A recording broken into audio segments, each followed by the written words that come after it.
All right, welcome to Here for the Horses. Glad you're here for the horses. As we wait for people to come in, I am just going to show some photos from the clinic that I just finished today. I did a clinic yesterday and today here in Enumclaw, and we had some awesome horses. What was really interesting about this clinic is a lot of the horses were new to their owners. So we had some anywhere from 3 months, they've just got them 3 months ago, to like a year and a half uh that they've had their horse. So that's to me still considered a new relationship. And clinics, these bodywork clinics that I do are so good for setting up a relationship with your horse. They're just impactful. We had some young horses. We had a lot of horses with some baggage, like traumatic baggage. Okay, and we're going to talk about that today. But let's go through some photos real quick while we're waiting for people to funnel in, see if anyone else shows up. But I had some really cool, let's see, where's the first one? Here it is. I had some really cool horses this clinic. All right, so first thing I love is a nicely groomed arena. I just feel special. All right, so let's see. And then the cat kept sitting on my packets. I always give out packets for everybody. So that cat told me, this is my house. You do what I want. That face. This is a pretty special horse. This is a little horse named Candy. She has a ton of trauma, a lot of baggage, and we had major breakthrough with this horse this weekend. I actually took pictures of her face, and I'm gonna compare those pictures. So I could tell right off the bat she was just carrying a lot of tension. Very reactive, very defensive, didn't want you to touch her. This is a really cool horse. This is a youngster. She's a Tennessee Walker. She hasn't been handled too much. She kind of reminds me of Georgia. This is what Georgia looked like when I got her. There's that horse again. That horse's name's Fia. Really good job. This is a cool little Arabian I've worked on before named Rio. That's them hanging out of the trailers. This is Casey and his owner, Lindsay. This was a nice little horse here. So you guys remember when I told you we were doing the journey through the horse, and we had that little mare that looked like this named Joy. It was Casey's daughter's horse. And I'm like, I swear, every horse that looks like this is very similar. They're always named like this horse's name was, well, this horse's name was Maple, but another one I'm going to show you, very similar to this one. Her name was April. Okay, so it's always April, Joy, Annie, Mabel. It's so funny. They're always named something like that. And they're similar. They're kind of on the shorter side. They're always bays. They normally carry a lot of tension. They're normally really fast. They're normally used for like cutting and stuff like that, barrel racing. Oh, here's April. So this is the daughter for April, or the owner. It's Teresa's daughter. This is a cool little horse. She really kicks butt. She goes fast. But they carry a lot of tension, okay? So here's our group. This is our own Jenny. Jenny just got on the call, so Jenny's here. Today we're going to talk about this horse named Cloud, okay? This is a fun little Tennessee walking horse. Um, so yeah, there's that mare, Mabel. Okay, so that brings me to this little horse here. Okay. This horse's name is Cloud. And we'll start off. Let me make sure nobody's on here real quick. Hold on. Nobody's sitting in the waiting room. Okay, cool. So I want to start off by talking about how to work with horses that have trauma. Okay. And how do you recognize it? So generally you can recognize it because they're very reactive. They're always kind of like wide-eyed, worried about what somebody's going to do. They move away a lot. They're disconnected. Okay. They react funny to you touching them in certain places, defensive. Okay. So I had quite a few horses in this particular clinic that were dealing with either being wild for an extended period of time or unhandled. Okay, so that's not really trauma, but it is similar in that they don't know what they can trust. They don't know if they can trust you. Okay. And then there were some horses with some very serious baggage. One of the ones we're going to talk about today is Cloud, and then the other one was that little paint mare that you guys saw. Her name is Candy. And she was on the verge of dangerous in my opinion, that little paint mare. And she had a really good weekend. She was kind of transformed, so I was excited about that. But I want to talk about Cloud because he was a little bit more, it was hard to tell. Like you could tell that there were issues, but you couldn't really pin it down. So let's take a look at him again real quick. Actually, I'll find a better picture of him because there he is. Okay. So he doesn't look like he's very reactive or worried there, does he? Oh, this looks like a video. You get past that. Let me find some more. Here he is again. Okay. There's that little mare. The other thing about that little mare is that she laid down. Okay, here's Cloud again. She laid down and started itching her belly on the ground. You know how they do that? They look like they're having a seizure, sort of. They kind of lay down and they go like that on the ground, and people are like, "What's wrong with my horse?" It's like they have an itchy belly. So she did that. And I go, hey, everyone, can you all tell that she has an itchy belly? And some of them couldn't tell that that's what that was. And so I said, itch her belly. Okay, this little mare here. And I'll tell you what, we found her spot and it was her belly. Oh, look, Jenny, I didn't send you this photo yet. Look at that one. That's frameable right there. Jenny brought her, this is her new horse whiskey. So that's a pretty cool photo. I like those kind of mysterious looking ones. Okay. I'm waiting to find the yawning series with Cloud here. There's that mare again. Look how much more relaxed she looks in this photo. So good. She's carrying a lot of tension around. He couldn't even touch her face. Like she was whipping her head around. I was like, hold on to the halter. You know how I say that? Hold on to the halter with one hand and do the work with the other. Because she was gonna bop you in the face and not feel bad about it. She was gonna be like, I told you not to touch my face. Okay. Can you guys see kind of some of the anxiety there in her?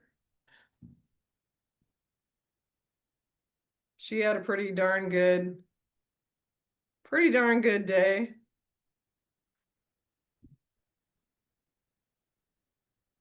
There we go. Okay. So this is Cloud. He was defensive on his face. And then in certain areas, he would become more defensive. Okay. And what I noticed about him is he would play that role of, I'm going to be stoic, but he could only do that for so long. And then he would have to walk off. Okay. He had to walk off. So there were a couple things that I found that worked really, really well with him. He definitely did not like his hind end to be worked with, which is interesting, right? Because mostly they love the hind end. Love the hind end. If horses don't like to be touched, I normally start with the hind end because they love it. Good old fashioned butt rub. Okay. He was not okay with it. So he was interesting to watch because he was also defensive about his legs. He came from a reservation. So and he's a big horse for a reservation horse. The horses around here are normally pretty small. But he came from a reservation. He was probably mistreated for a while. Because he was very shut down, and the owner's been working with him and has been doing a great job on him. Um, but he still holds tension in his body in different areas and he doesn't want it messed with. Okay, so what would happen is she would start to work on him and then he would just start doing laps. Okay, so he couldn't handle it. And he didn't want to stop doing the laps because he knew that if he did, she would start working on him again. Okay, so there were a couple things that I did to help him. And I didn't know that I do these things until I was watching her work with them. And then I was like, oh. So one thing I did is I'm calling, this is what I'm calling it now, and I've never called it this before, is I have an anchor hand. Okay? So I have an anchor hand. Even when he was tied here like this, real loose, he would kind of move back and forth, stepping around. Okay? So, oops. So his anchor, so I would put an anchor hand on him, and what that means is I would just put my hand right here on him and I would rub his glutes back and forth while having a hand right here. And for whatever reason, that really helped him, okay? Because what you see a lot of the time is you just have, people are rubbing like this, right? But if you have one hand that holds them and your other hand works them, it for some reason helps them stay grounded. Okay. The other thing that I'll do when they're walking, like if they walk too much, is I take that anchor hand that's right here and I'll drop it down to the front of their shoulder and I'll put a little pressure there as if it's me saying, I don't really want you to go forward. I want you to stand still. And then my other hand is still doing work. Okay. So I'm kind of spread out on their body. That worked really well for him. The other thing, tell me another thing that's important for horses that are having a hard time. You guys know what it is. Write it down in the chat or you can unmute. So if they're having a hard time, what's something that's really important to do for them? Sometimes they need a break. That's right. Breaks are really important. He needed a lot of breaks. And with horses that are struggling, and he was struggling, he was covering it up. He was like this. I'm not struggling. But he was struggling. He took a really long time to release. So not only did you have to give him a break, it had to be a long break. Okay? It had to be a long break.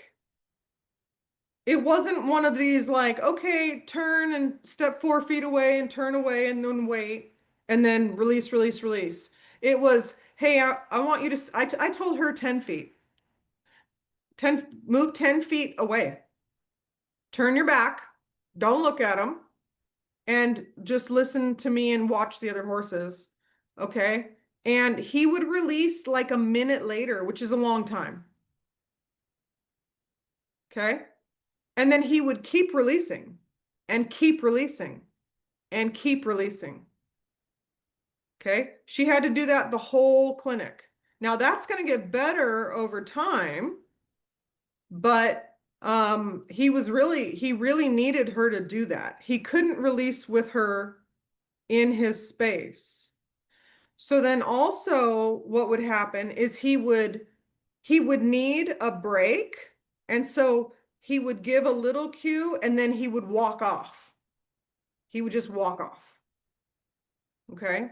So the anchor hand helped him. That's how and then I would back off. So I would do shorter periods of work on him and then back off and then give him a long break. Okay. What else I thought was interesting about this horse is that he went from handling it to giving one or two signs that he needed a break to, I can't handle it. And he wasn't explosive or anything like that. The other horse was kind of a little more on the explosive side. She had a whole bunch of games she liked to play.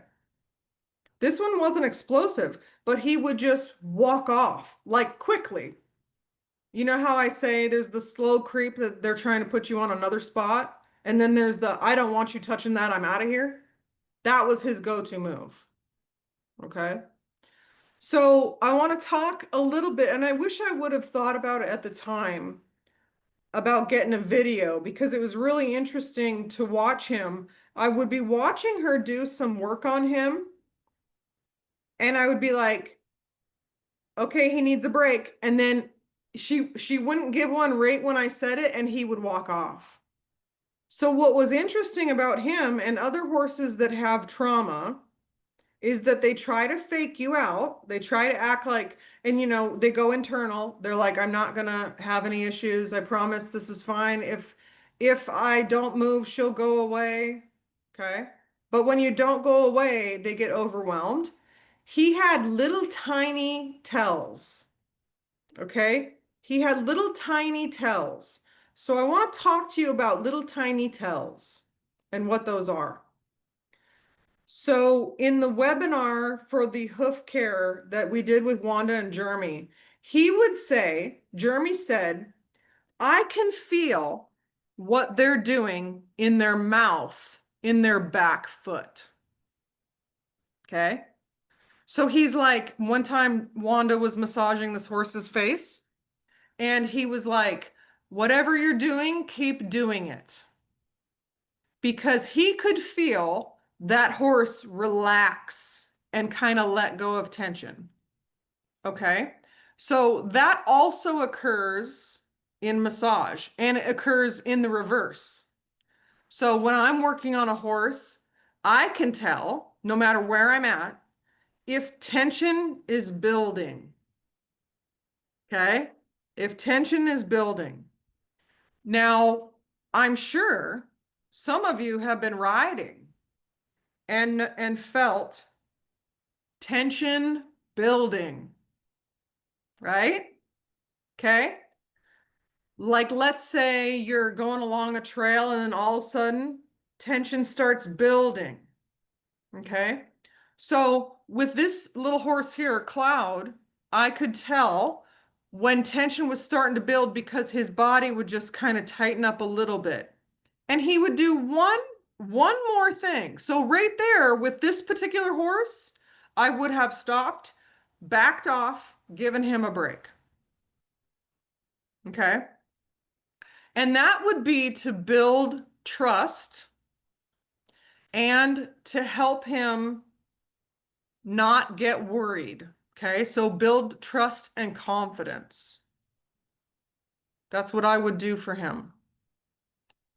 Now, a lot of you have been with me for a while know that what I call it is I take them to the edge, don't I? And sometimes taking them to the edge looks different. Like they're getting bigger. I wouldn't, when taking this horse to the edge is that. It's, I can feel the tension rising. That's the edge. I don't want him to go any further because I want to build trust with him. Now, if I've been working on a horse before and they already know me and I know they have a spot that I need to work out, my taking them to the edge is going to look different. It's going to look like, let's say there's tension in the ear. I'm holding the ear. It's going to look like, come on, baby, you got it. And they're going like this. They're going like this. I'm like, you still got it. Come on, baby. Okay. It's going to look different. This horse, he needs to trust whoever's working on him. So taking him to the edge is seeing and feeling that exact moment where tension is starting to rise and he's starting to become more uncomfortable, and then stopping and giving him a break and a long break. Okay. But with him, what I found is that that line between him being really good, he's fine, he's handling it. There's a little tiny spot right here that he gives you like one or two little signs that he's getting uncomfortable. And then right here, he has to walk off. So it's a very fine line you have to pick up on it. The owner actually did a really good job. She was doing a great job identifying when he was like that. But he would definitely start to escalate if you kept trying to work on him after that point. Sometimes I let horses walk around, I don't care. But he's not one that I would do that with. I would just stick it out. Or I wouldn't stick it out. I would back off. He was one I'd back off because I want to build trust. He already kind of had a lack of trust. Okay.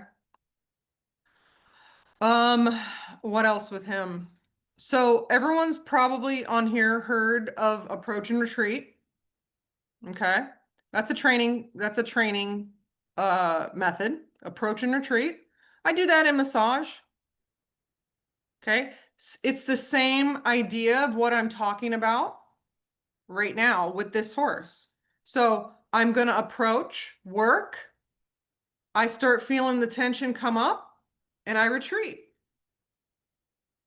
Approach and work him, add a little bit more, and then retreat. Now, with this horse, I wanted to retreat before he had to walk off. That was my goal for him. And it really came down to listening to the smallest possible cue this horse could give. Okay. So let me go through a couple more photos here and I want to, oh, this was special. This was special because this horse has hind end trauma and was very reactive in the hind feet, very reactive. And a couple things I noticed, this was a big deal. Look at this horse's face. Um, the way people pick up the hind legs. So he would kind of squeeze on the tendon here on the legs, and you guys know I don't like that. I don't like that if a horse already doesn't like their legs being messed with. I want the hock to be squeezed. Just gently take the skin of the hock and move it, and they'll pick their legs up. She picked her leg up very nice for me. Okay. So I used approach and retreat with her also. These two were pretty special in this clinic. So what I did for her picking these legs up is I would stand up here, I'd have an anchor hand on the kind of wither or the back. I would rub the hind end, which she did really well with, rub down the leg, get that tension out. I would squeeze the hock gently with the back of the hock with my fingertips. When she offered to pick that foot up, I rubbed her belly.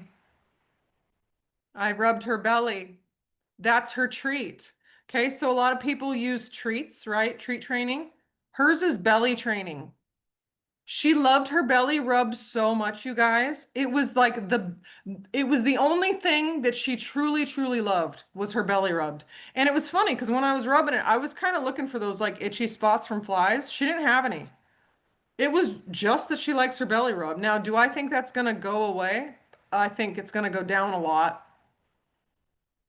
I think it's going to go down a lot. Okay. So I used approach and retreat with her too. So approach the hawk, ask her to pick her foot up. She picked her foot up for me beautifully. I was very happy. Okay. He's yawning against the wall because he doesn't want to show anyone. Huh. That was a fun horse. That was a fun horse. He rolled multiple times. I didn't have any sleepers on this one, but I had a bunch roll. Jenny's horse rolled. Okay, so here's her enjoying the belly rub. This was like her treat. Absolutely loved it. She loved it so much. Okay. Here's a video, I think. Yeah. Oh, okay. Got a yawn out of him. Hold on, I'll let you watch this again. Yeah. We had a lot of jaws that were stuck. There we go. Okay. So that was a big deal. There's Michelle's horse. Here's a nice butt scratch one. This is a walking horse, a 3-year-old. Super cool. This is the one that reminds me of Georgia. Here we go. Okay. This might be the series here. Okay. So we got him to loosen up. Nope. Oh, there's Jenny's yawn. This is Jenny's horse whiskey. Here we go. Here's Cloud.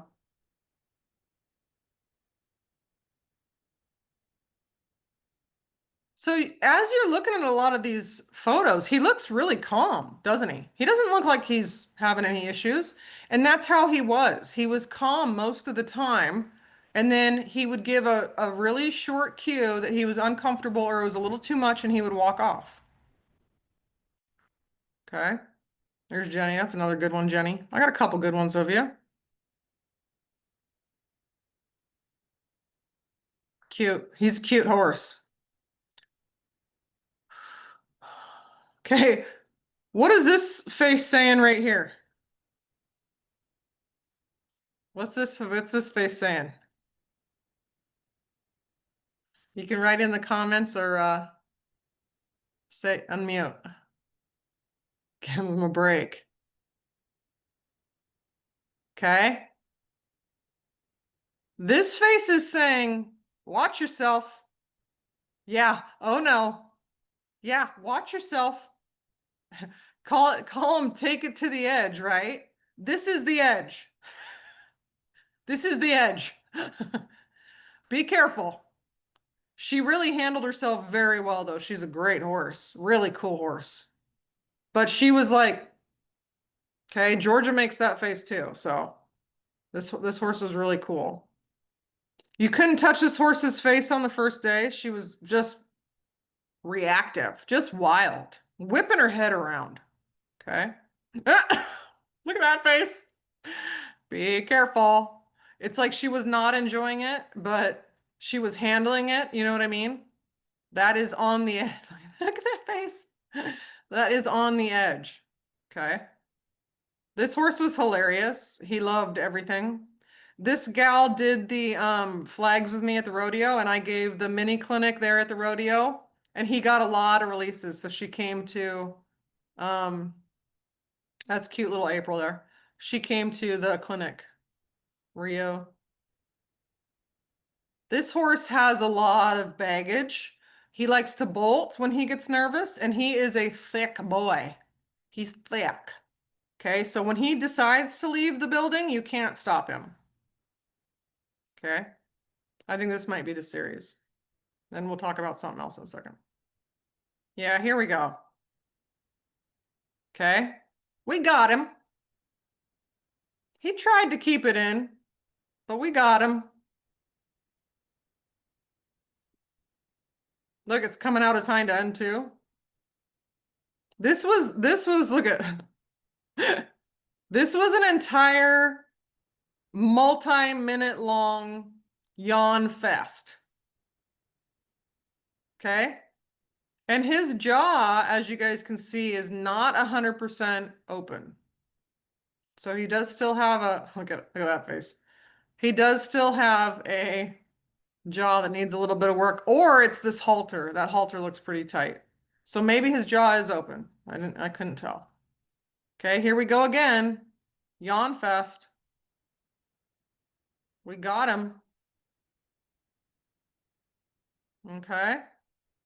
Oh, this was interesting. Actually, Jenny, if you're on here, I'm going to have you talk about what you realized about your horse. Because that's something similar right there, is that horse is looking away to yawn. She doesn't want to yawn in front of everyone. Tough mare syndrome, you know what I mean? Okay. Look at that face. Oh my goodness. She's like, oh no, they see me. Don't tell anyone. Okay. All right. Enough pictures. There are 158 pictures, so we're not going to go through all of them. I will try to put them in a more organized pattern. All right. Jenny, you still on here?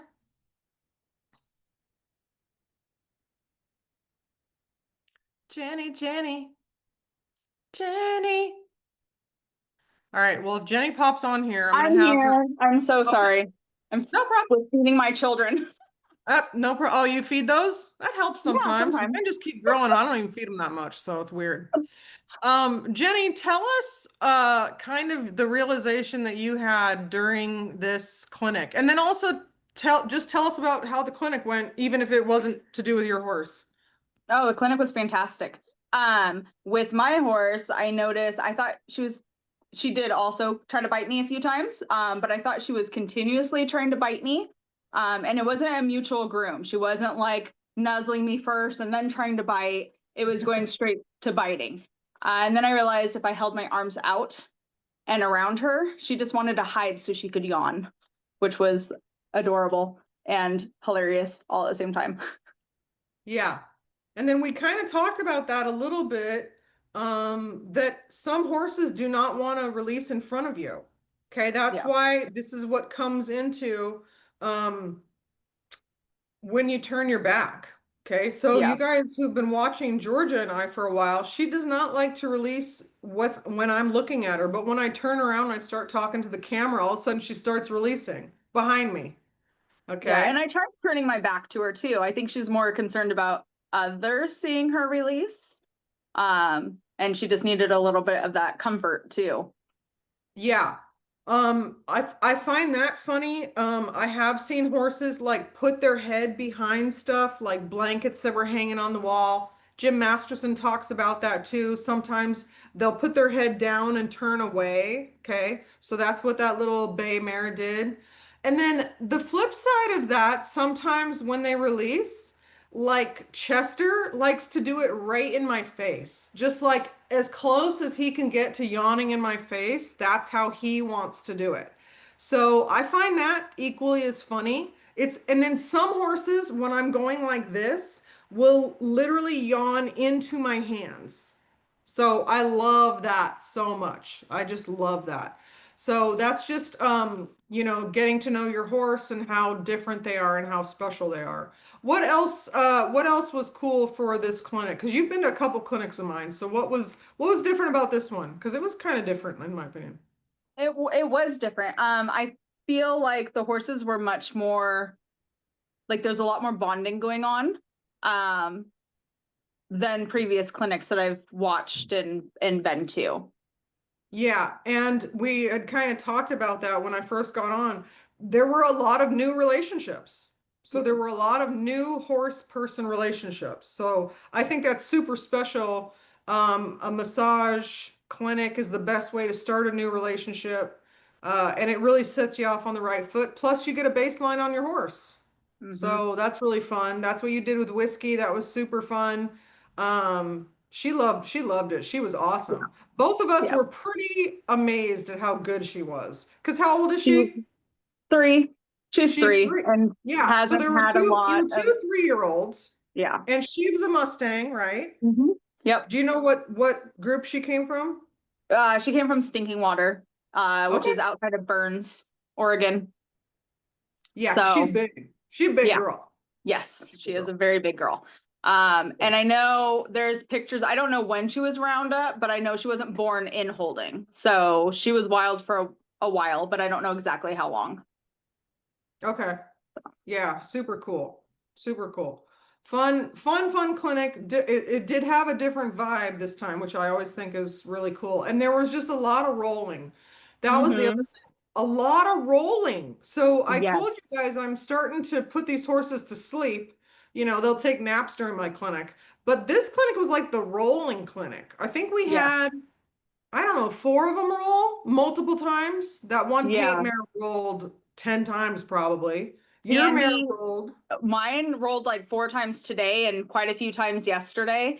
And it was funny because she would watch another horse roll and then she'd want to roll. Yeah, So they're yeah, all feeding off of each other too. yeah. And then, yeah, they do that with pooping and peeing too. I was like, guys, come on, save it for later. Yeah, super cool. That was a fun clinic. Does anyone have any questions on what I was just talking about about kind of taking them to the edge, but try not to go over with these horses that are holding a lot of trauma? Does anyone have any questions on that? I had kind of not necessarily a question, but a comment. We got Adobe, he's a Mustang. We got him when he was 14, and we don't know his history per se. The last 7 years before we got him, he was in a local pasture. So we saw him, but he was never worked with, just in the pasture. Wow.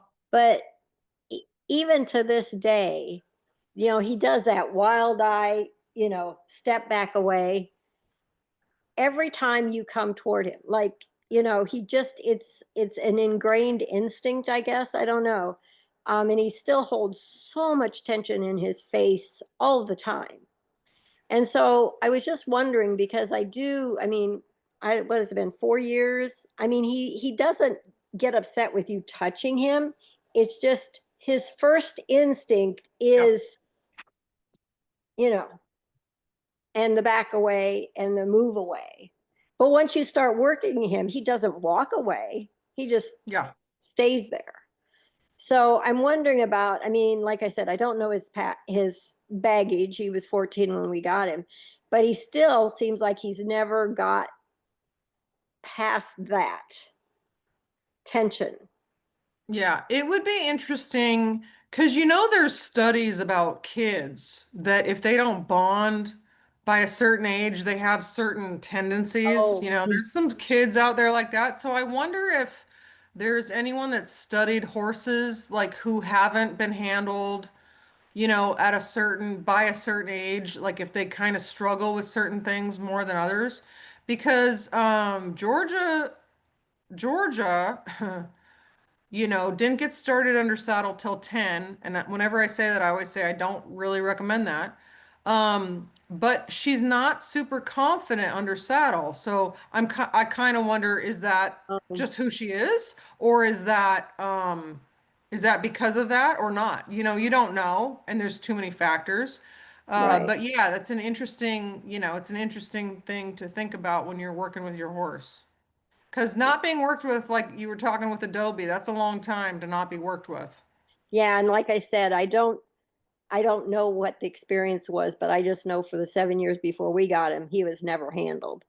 Yeah, And that's wild. um and when they got him, I have no idea. So, but Okay. and Allie Yeah. was real wild when I got her. She wasn't a Mustang, but she calmed down. I mean, she loved attention, and once she got over, she did, and she wasn't under saddle till she was probably 7, maybe, but just a world of difference in their attitudes. Well, yeah, and personalities, right? Yeah, They have quite different personalities. So yeah. that's why I kind of wonder with Georgia, like, is it just a personality thing? I don't know. I don't know. That's why I kind of wanted to breed her because, well, I wanted to breed her for multiple reasons. Because she's cool. She works really hard, but I kind of wanted to see if I could get a horse like her without baggage and see what it would be like. So that was one reason I also wanted to breed her. Mm. But she didn't take. I still call her the Baroness. Sandra says, my boy's dam was not a good mom. Sometimes I wonder, oh, yeah, how much that molded him. Yeah, not a good mom. I guess that kind of Aggressive toward him? reminds me of them talking about when foals are born, if you can imprint them, they do so Yeah. much better with humans. I've never been around a newborn colt or a filly. I'd love that. But, like Mystic Knight, she was less than 1 when I got her. So she's been handled a lot since, but I was not there at the beginning. But I wonder about that. The dam can do a lot with the baby, as could you, when they're very young. Yeah, and then I've also been around people that say they're not a big fan of babies that have been bottle raised, like their mom didn't make it, so they were bottle raised, because they're a little bit off, is all they say. They don't give me any details, but they say they're just a little bit off. So they're not a big fan of bottle raised babies. They want that interaction with the mom horse. So that's interesting. Lynn just said a lot would have to be from initial groundwork, foundation work. Yeah.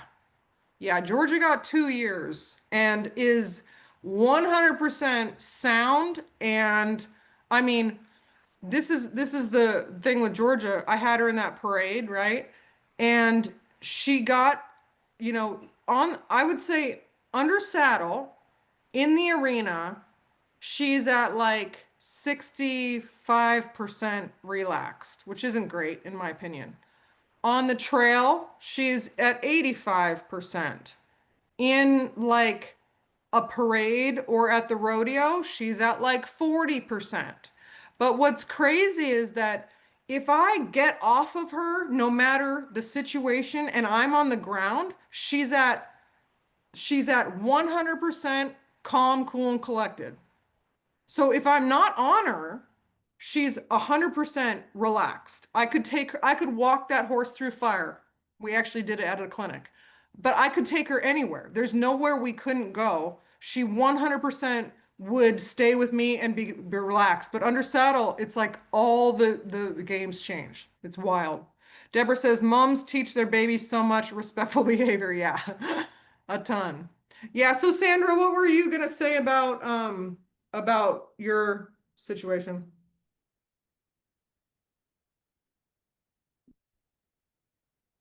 I really was just started thinking about it because I just found out that his dam was not a good mom. Mm-hmm. He has some quirks. He's an Arabian, Oh, okay. so he has some quirks, and it's just something I've started to explore with him. What are the quirks? Well, the other thing is they showed him extensively when he was like 4 and 5. He's got a great show record, but it's like you said with your mare. He's not comfortable trail riding. His Okay. comfort is like in the ring. Okay. Yeah, Yeah, because that's where he's done most of his work. exactly. Mm-hmm. So trying to get him more comfortable under saddle. He's great in hand Yeah. and just being with him, but he's not relaxed as much if I want to take him like outside the arena or by himself, especially. Yeah. Yeah. He's a different animal for sure. Yeah. Yeah. Yeah, Yeah. It's very interesting. When you start, anytime you get new information, you're always kind of like, oh my gosh. Yeah. right. A great trainer to learn from is Ryan Rose. Yeah, I've watched some of his stuff. Oh, He's great yeah. on explaining the whys and hows and how to help a horse relax. There are a lot of good trainers out there right now, actually, kind of floating around. I've been enjoying just kind of different clips. There's some in Australia I like watching.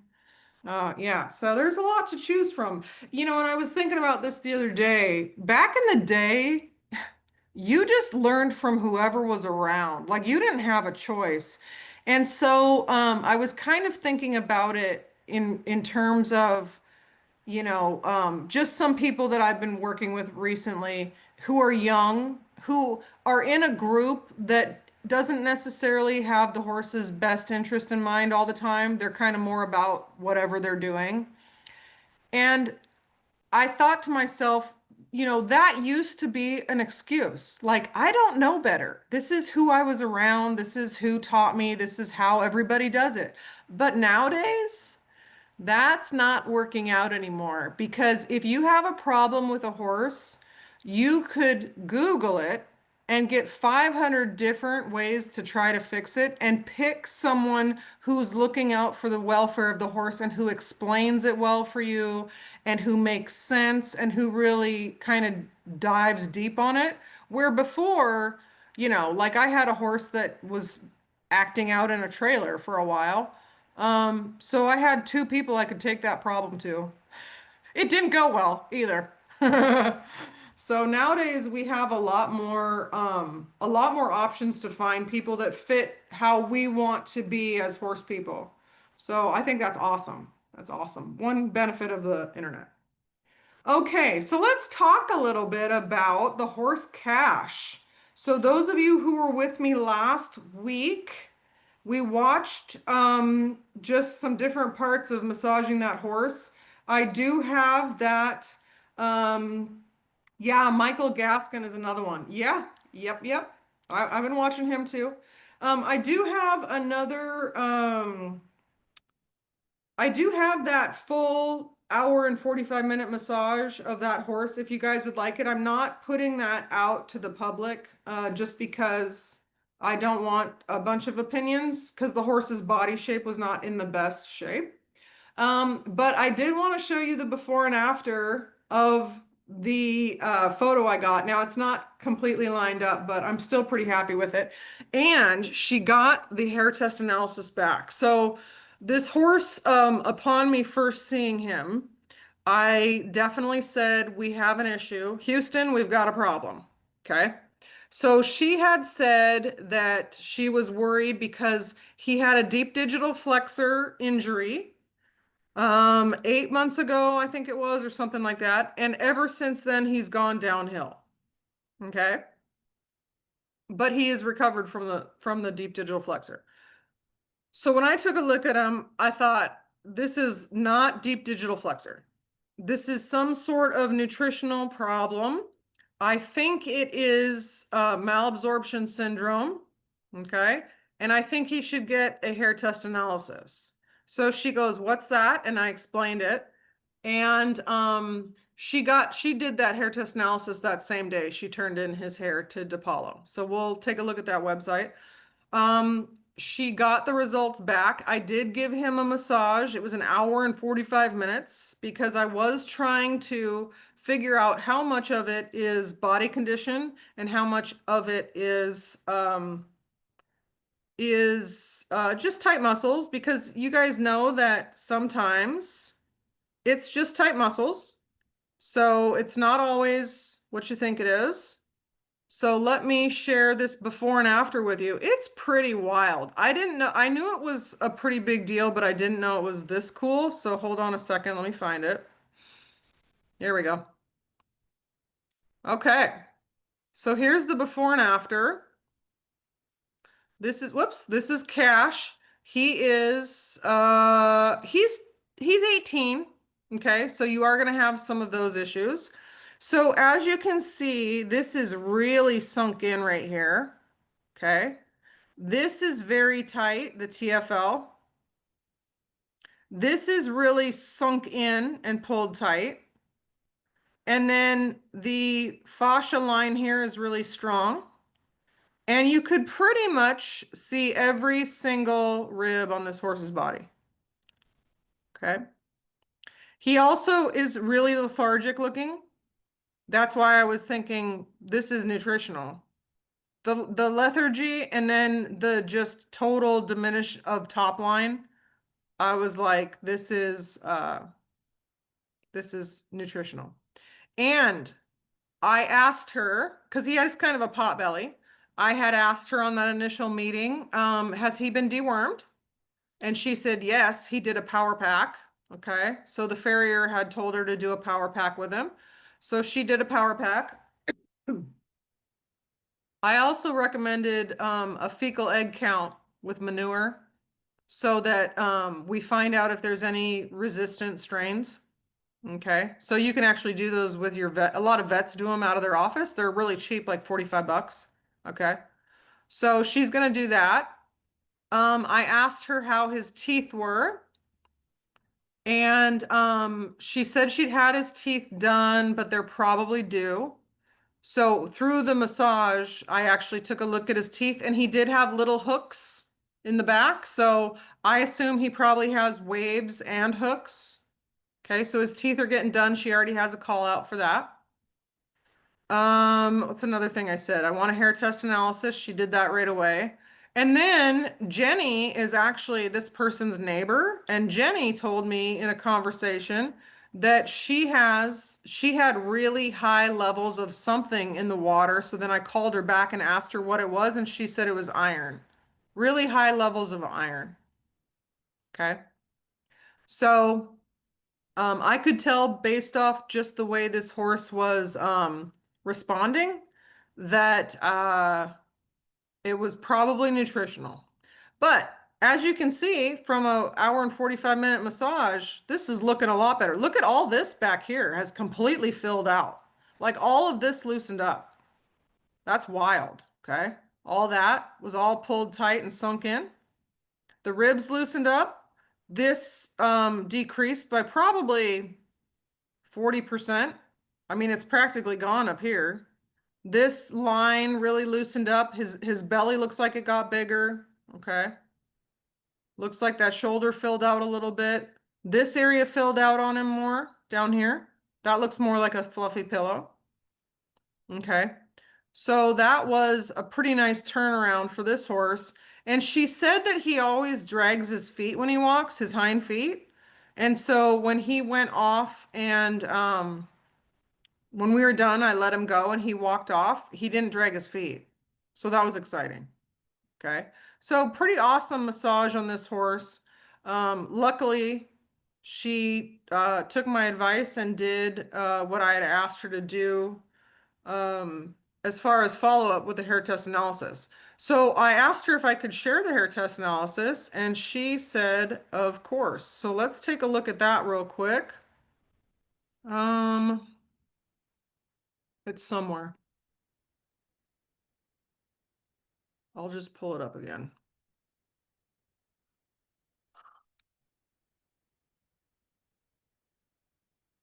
Outlook.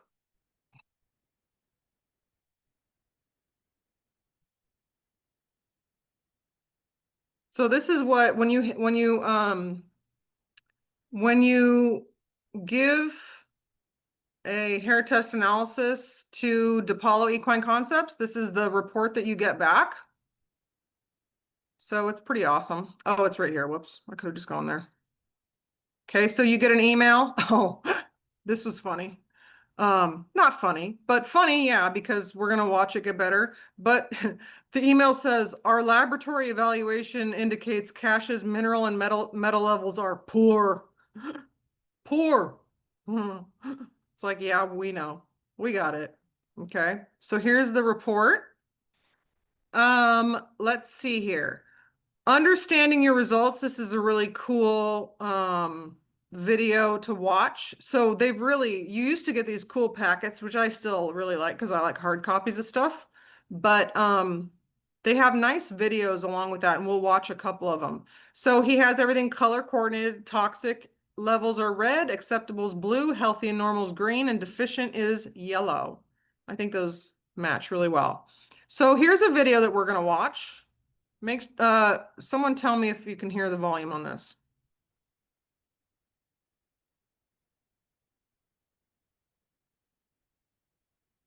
If your horse's hair analysis results looks like this, with all 4 of the electrolytes in the deficient range, that is called 4 lows. What that means is that's an indication that we have a more advanced level of malabsorption syndrome. So anytime a horse has 3 or more nutritional minerals,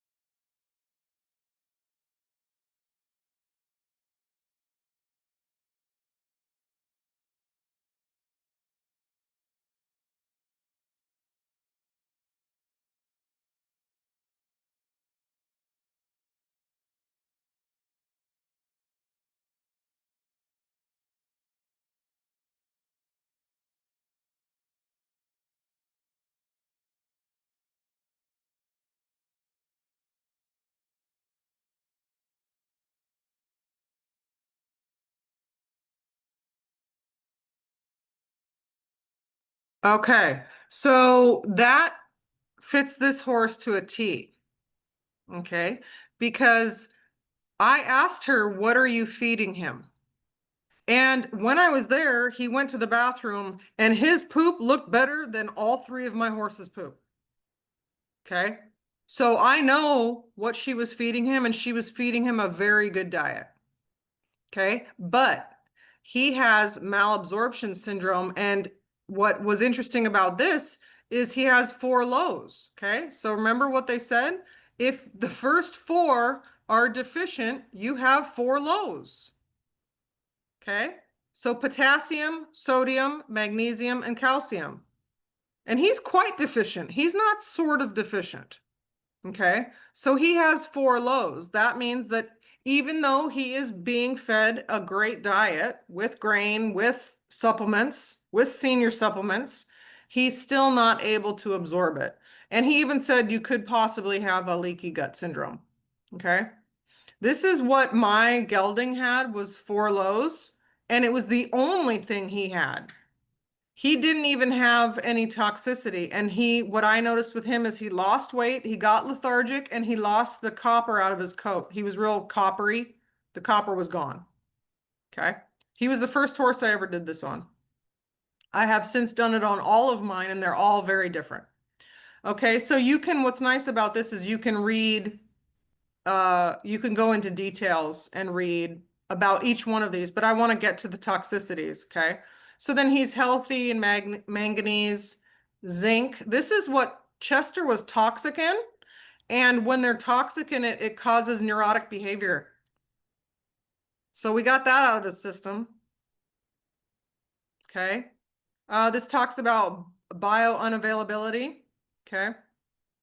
All right, let's look at the metals. Okay. Iron is middle. Okay. Deficient in copper. That can play out in hooves.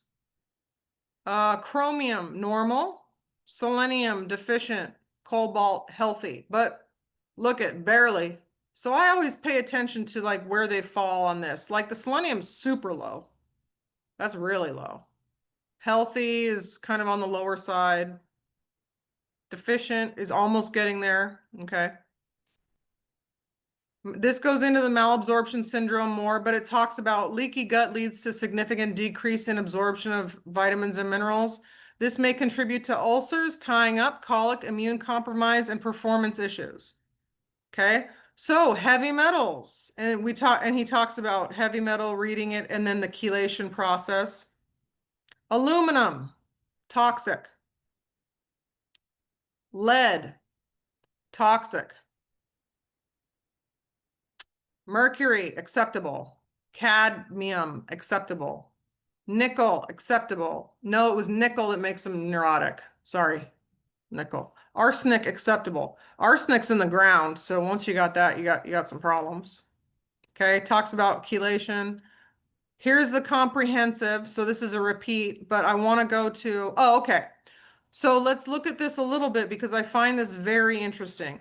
So symptoms and effects: lameness, tendon injuries, tying up, nervousness, irritability, aggressive behavior, dehydration, weight loss, and bone density decrease. Okay. Causes. I like to look at the causes also. Calcium may be deficient due to feeding high grain diets, strenuous exercise, sweating, steroid use, or not meeting the daily requirements in feed. Okay. Calcium is one of the most critical minerals in the horse's diet. It's needed in the 4 electrolytes.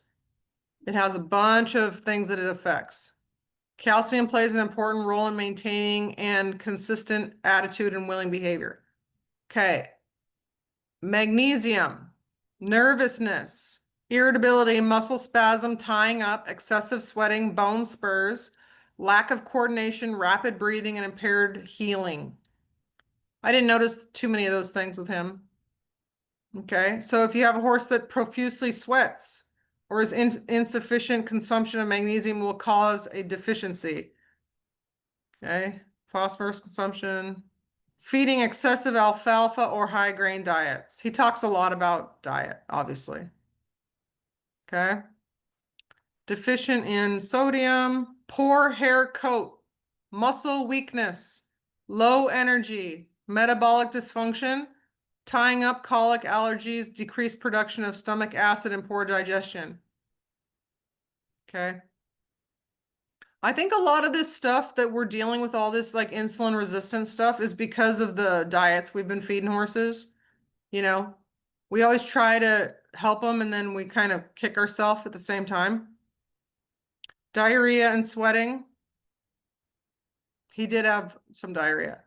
Okay, deficient in potassium, low energy, muscle weakness, exercise intolerance, tying up, colic, skin issues, allergies, stocking up, irritability, decreased water and feed intake, and adrenaline exhaustion.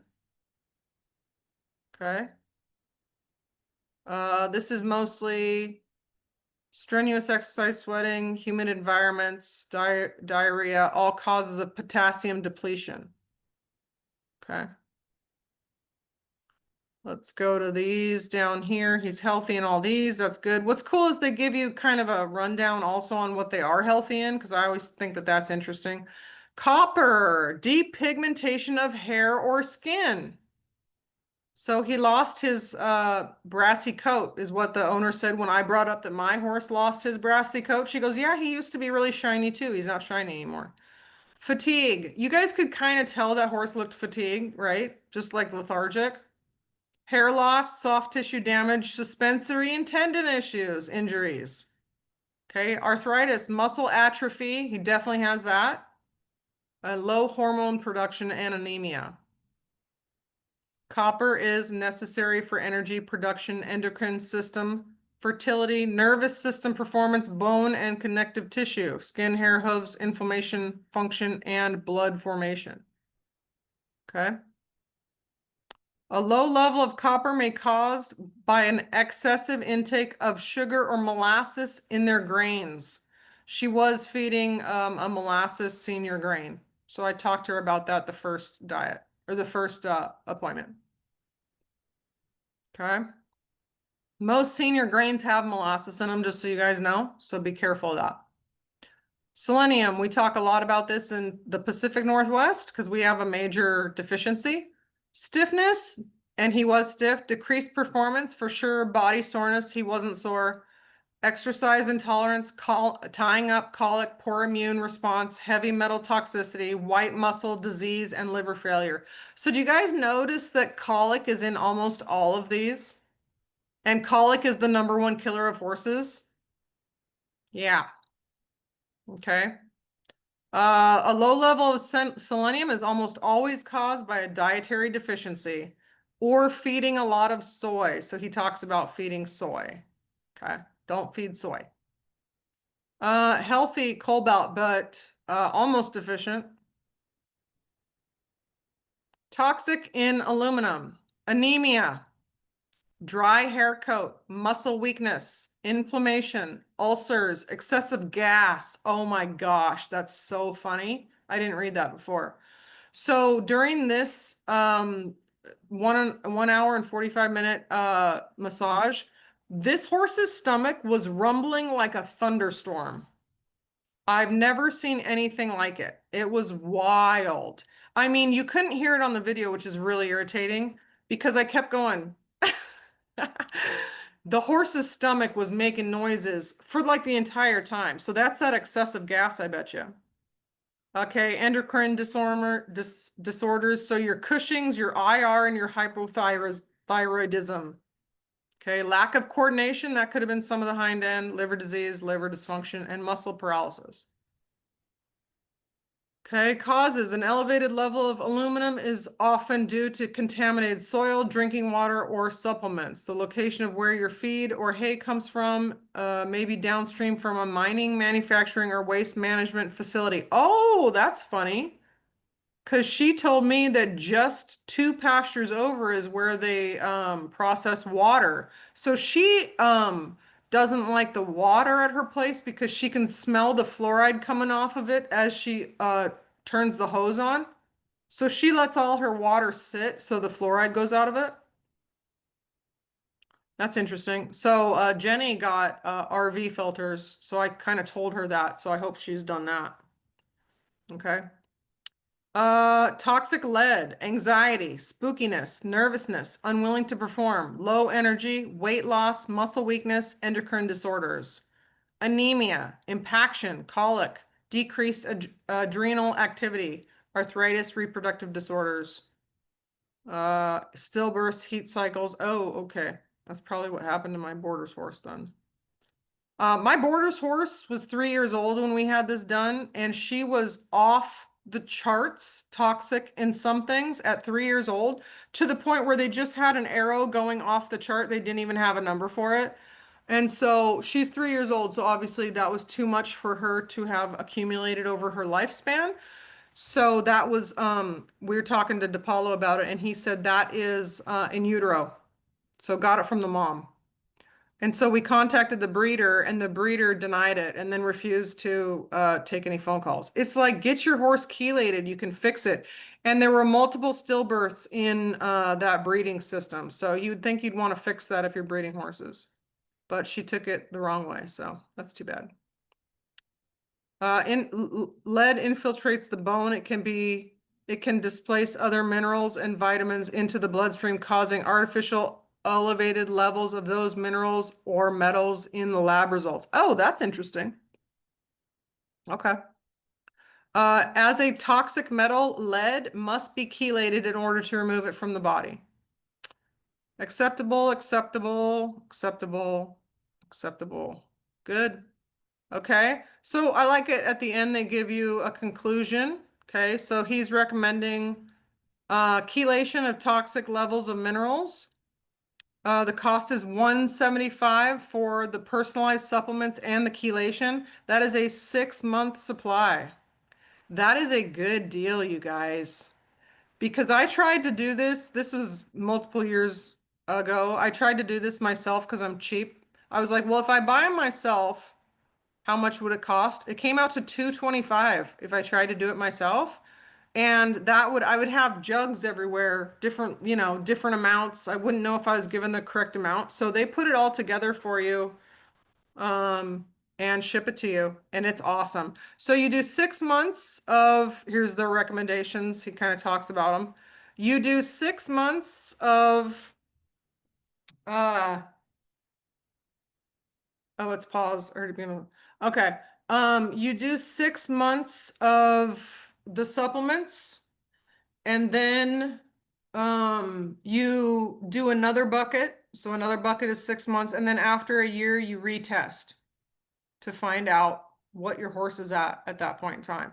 Now that's kind of a trip when you do that because some of the stuff comes out slower than other stuff, or if it's in different tissues, like we were doing my dad's horse who was very toxic in some heavy metals. One time, I think it was his third test, everything else had gotten a lot better. And then on his third test, he was like off the charts toxic in something. And I was like, oh my gosh, we're killing him. What is going on? And so I called DePaulo and he said, this is great news. And I was like, tell me how it's great news. He said, because this is stored in the brain tissue and this comes out last. So you're there. You're right there. And I was like, all right, cool. So I was pretty happy with that. Yeah, that's a great offer. Yeah, it's a good offer because I am cheap, and so I looked into it. I looked into it. Jenny says Martha was elevated in aluminum too, and we're less than a mile from the transfer station. Yeah. Yeah, it is. I bought everything myself and have spent more than that. Yeah, I know. I know, it's wild. And then you kind of don't know if you're given the right amounts too, you know what I mean? So I just leave it to them. I'm so glad it's not more expensive. I love that. So, I have that horse set up for another massage.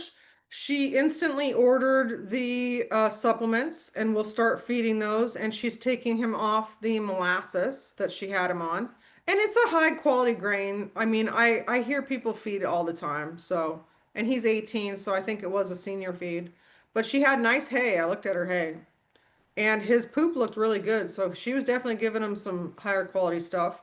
But I'm really excited because I think when my gelding only had the 4 lows, um, the 2 things that I noticed about him that made me get this test was that he was lethargic and he lost that copper in his coat. Like he was really shiny. I mean, he was really pretty. You guys don't know Tanner. He was my gelding before Georgia. But he was really pretty. And so he lost that copper coat and it was 2 summers in a row that he didn't have it. And then I was taking lessons at the time. And I like couldn't get him going. Like I couldn't get him to go. And he'd always been one of them kind of quick horses where you don't really want him to go because he was fast. And so I go, something's wrong, he's not doing well. So I had that hair test analysis done. He was only deficient in those top 4. That's it. He wasn't toxic in anything. That's it. So he was pretty darn good shape. I had him put on those hair test and that supplement, and he didn't need the chelation, so it's only $100 without the chelation if you don't have any toxic heavy metals. And I think it was literally 2 weeks later, that the trainer that I was taking lessons with was like, "What'd you do? What?" He's acting so different. I'm like, "This is normal. This is how he normally acts." So the trainer, without me saying anything, noticed that he had more energy. And so then I kind of went into the hair test analysis with him. And then the next summer, because it was kind of late, it was in the fall, so he didn't have that shiny coat in the winter. But come that spring, his copper came back. So that was a really fast turnaround for him. Really fast. 2 weeks for a mineral, that's not, normally it's, couple 6, 8 weeks before you notice anything, even with people vitamins and stuff. So that was pretty cool. Any questions? Oh yeah, I have Adobe, Mystic Knight, Ellie tested and on DePaulo personals. Were they all different also, Leanne? Uh, yes, they were. And, Yeah. you make mistakes. I mean, I did change all their feed, but I thought I would do better with them being on a mineral salt rather than just like a Stockman salt because they were all low in salt. Not realizing a lot of that mineral salt has a lot of heavy metals in it. So then the next time they were tested, they were all higher in heavy metals. Uh-oh. So now I've taken them back just to regular, Stockman salt, and it's just plain salt. So I'm hoping when they're tested this year, they're all three on their second bucket for this year. So when I get them retested, I'll see where they're at. But they continue to be low in salt and low in cobalt. And then, like I said, they had some toxicity this last time around, but I changed them off the salt. And Buckaroo Okay, cool. hasn't really experienced anything, and all the feed changes I've made, he's benefited from those. And then I give all of them the essential from DePaulo. So Yeah. I just haven't tested Buckaroo. He seems to do, I mean, he seems to be in good shape and not have any issues. So I'm hoping that, I mean, I should maybe test him, but I haven't seen anything with him that I've seen in the other three horses. Oh, okay, interesting. Yeah, and is he the youngest? Is he the baby or is that Mystic Knight? Mystic Knight's the baby. Oh, okay. All right. And Jenny asked Leanne, how much loose salt do you feed per day? Well, I don't know that I've read anywhere, but in when it's hot, they get salt twice a day, and I give them only about 2 tablespoons. I don't give them a lot. And then in the summer and in the winter, I only give it to them in the morning. I do not give it to them a second time. So Okay. they only get a couple tablespoons a day. I don't give them a lot. I'm sure their personal mix probably has some in it because it's something they test low for as well. Yeah, it should. Yeah. So I Jenny don't know how much is in is it. is quickly going to be certified in equine nutrition. It's a course she's been taking, so we're Well, gonna then have our she own. can tell me how much I should give them. Yeah, exactly. We're gonna have our own equine nutritionist in our group here. We're just waiting for her to get certified. Yeah. But I will, and Mystic Knight just tends to be more issues with her hoofs than Buckaroo. And I don't know. I mean, they have the same father, different mothers. So I don't really know what the issue is, but that's why I had her tested and started. Okay. Yeah, she said Martha gets 3 tablespoons twice a day and more if it's hot. Plus, they have loose salt available to them in their stalls. Yeah, I've Yeah. heard that's important. Yeah. Loose- We have loose salt available to them all the time too, in just one of the stalls, but they all have access to all the stalls. And so I don't honestly know how much they get into it, you Oh, know, okay. but I do give them, yeah, they do have salt available whenever they want it. So, Okay, cool. but All right. Well, that was jam-packed. Any questions on any of that? We can do a whole thing on nutrition, that's for sure. Okay. All right. So, homework for this week, if you have a chance, go out and see how much Nancy says she has 3 horses have been tested by DePaul. All 3 were high in lead, different on other things. Yeah. They are on their second year. I found Triple Crown natural pelleted, which is soy and molasses free. Okay, good. Yeah, because he recommends haystack special blend, but a lot of parts of the country can't get it. So yeah, you got to find something else. So that's a good one to know. Triple Crown natural pelleted. Good. So homework this week is I want you to think about a little bit about how your horse can show you that they need a break. And do you have a horse that needs a break? Okay.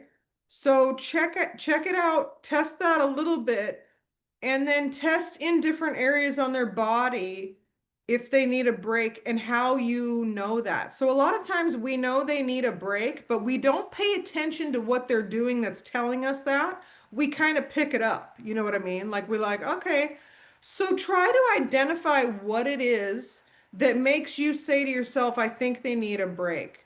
Did you feel it in your hand?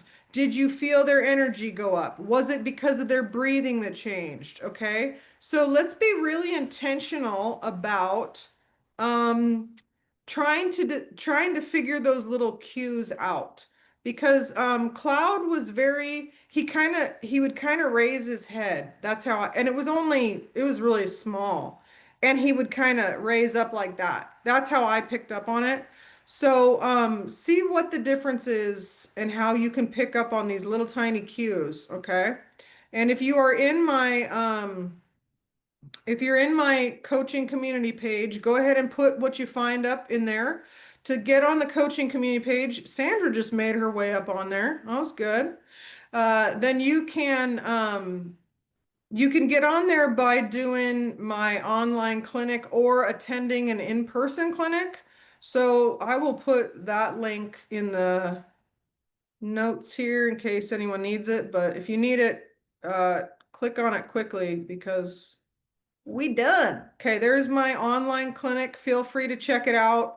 That's how I walk through everything that I teach. And it gets you onto my private coaching page. So that's part of the package. Okay. So are there any questions? Anything else? You got your homework? Okay. Let's pick up on some of the smaller cues that our horses are giving you. Try to identify the difference between your internal or external horses or introverted or extroverted, however you want to say it, and go from there. Okay. What's Leanne putting up? Oh, you're welcome, Lynn. Thanks for coming. I just pulled that from Ellie's report, the difference from year one to year two on hers. I don't know if you guys can pull that up or not, but the second year he gives you a really nice comparison and then the percentage of change. And obviously you That's don't right. get that the first year. So Yeah. Actually, I have do you still get the packet mailed to you or is it just on email now? Oh, dang it. I love that packet. I have my packet. I'll pull it up next time we talk about this. That's not loading for whatever reason, Leanne. Maybe put that on the coaching page, please. Okay. You're welcome, Deborah. Thanks for coming. I appreciate it. All right. You guys have an amazing week and let's see how the homework goes. All right. Talk to you later. Thank you. Bye.